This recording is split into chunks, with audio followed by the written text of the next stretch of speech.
ଶୀତ ଦିନେ ମୂଳା ପ୍ରଚୁର ପରିମାଣରେ ମିଳୁଛି, ପୁଣି ବହୁତ କମ୍ ପଇସାରେ ବି। ମୁଁ ଜାଣିଛି ବହୁତ ଲୋକ ମୂଳାକୁ ଜମା ବି ପସନ୍ଦ କରନ୍ତିନି, ଆଉ ତାର ଶାଗ କ'ଣ ଖାଇବେ।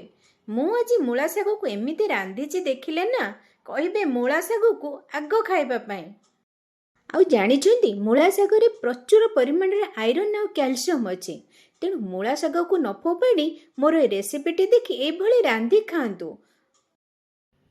ଆସନ୍ତୁ ତାହେଲେ ରୋଷେଇ ଘରକୁ ଯିବା। ତା ପୂର୍ବରୁ ଚ୍ୟାନେଲକୁ ସବସ୍କ୍ରାଇବ୍ କରିନାହାନ୍ତି ଯଦି ପ୍ଲିଜ୍ ସବସ୍କ୍ରାଇବ୍ କରିଦିଅନ୍ତୁ।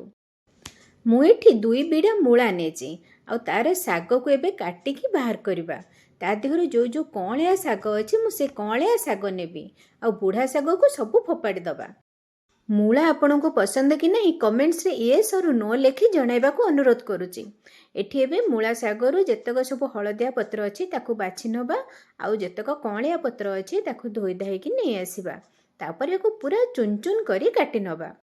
ଶାଗକୁ ଯଦି ଆପଣ ଚୁନ୍ ଚୁନ୍ କରି କାଟିବାକୁ ଚାହୁଁଛନ୍ତି ତାହେଲେ ଆପଣ ଯଦି ଛୁରୀରେ କାଟୁଛନ୍ତି ତ ଛୁରୀ ଏକଦମ ସାର୍ପ ହେବା ଦରକାର, ଆଉ ଯଦି ପନିକିରେ କାଟୁଛନ୍ତି ପନିକି ବି ପୁରା ଦାଢ଼ ହେଲେ ହିଁ ଆପଣ ଚୁନ୍ ଚୁନ୍ କରି କାଟିବେ। ତା ସହିତ ଲେଫ୍ଟ ହ୍ୟାଣ୍ଡରେ ଶାଗକୁ ପୁରା ଟାଇଟ୍ କରି ଧରିବେ, ତାପରେ କାଟିବେ। ଦେଖନ୍ତୁ ତ ଏଠି ମୁଁ କେତେ ଫାଇନଲି ଶାଗକୁ କାଟି ଦେଇଛି। ୟା ସହିତ ମୁଁ ନେଇଛି ଗୋଟେ ଆଳୁ ଆଉ ଗୋଟେ ବାଇଗଣକୁ ପୁରା ଏମିତି ଚୁନ୍ ଚୁନ୍ କାଟିକି ମଧ୍ୟ ନେଇଛି। ୟା ସହିତ ମୁଁ ମସଲାରେ ନେଇଛି 2 ଚାମଚ ସୋରିଷ, 1 ଚାମଚ ଜିରା, 1 ଶୁଖିଲା ଲଙ୍କା ଆଉ 5ରୁ 6 କୋଲା ରସୁଣ ଆଉ 1 ଟମାଟୋ। ୟାକୁ ନେଇକି ମୁଁ ପୁରା ଗୋଟେ ଫାଇନ୍ ପେଷ୍ଟ ତିଆରି କରିଦେଇଛି। ଦେଖନ୍ତୁ ମୁଁ ଏଠି ଆପଣଙ୍କୁ ଦେଖାଉଛି ପୁରା ଫାଇନ୍ ପେଷ୍ଟ ହେଇଯାଇଛି। ବର୍ତ୍ତମାନ ଆମେ ରୋଷେଇ କରିବା। ସେଥିପାଇଁ ଆଗ ଗୋଟେ କରେଇ ଗରମ କରିଦେବା। ସେଥିରେ 2ରୁ 3 ଚାମଚ ମୁଁ ଏଠି ସୋରିଷ ତେଲ ନେଇଯାଇଛି। ଏ ମୂଳା ଶାଗ ପାଇଁ ସୋରିଷ ତେଲଟା ଭଲ ବାସ୍ନା ହେବ, ସେଥିପାଇଁ ସୋରିଷ ତେଲ ହିଁ ନେବେ। ତାପରେ 1 ଚାମଚ ସୋରିଷ ଫୁଟେଇବା, ଆଉ ଗୋଟେ ପିଆଜକୁ ଚୁନ୍ ଚୁନ୍ କରି କାଟି ମୁଁ ପକାଇ ଦେଇଛି।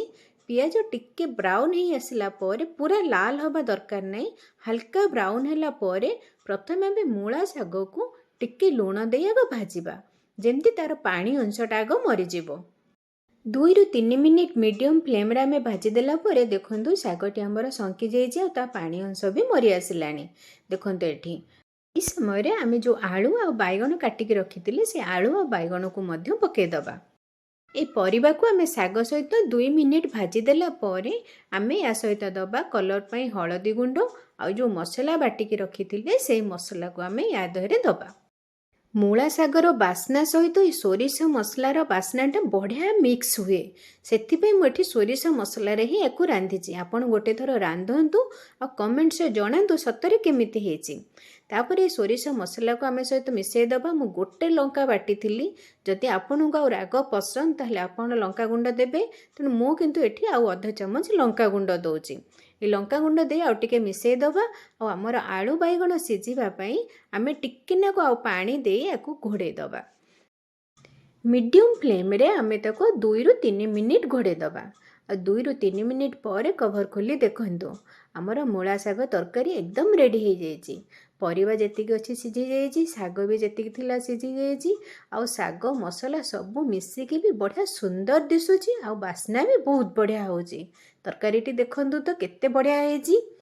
ଆପଣ ୟାକୁ ଯେଉଁଥିରେ ବି ଖାଆନ୍ତୁ, ଭାତ ସହିତ କିମ୍ବା ରୁଟି ସହିତ। ଆଉ କେମିତି ହେଇଛି କମେଣ୍ଟସରେ ଜଣାନ୍ତୁ, ଆଉ ଗୋଟେ ଛୋଟ ଲାଇକ୍ କରିଦିଅନ୍ତୁ।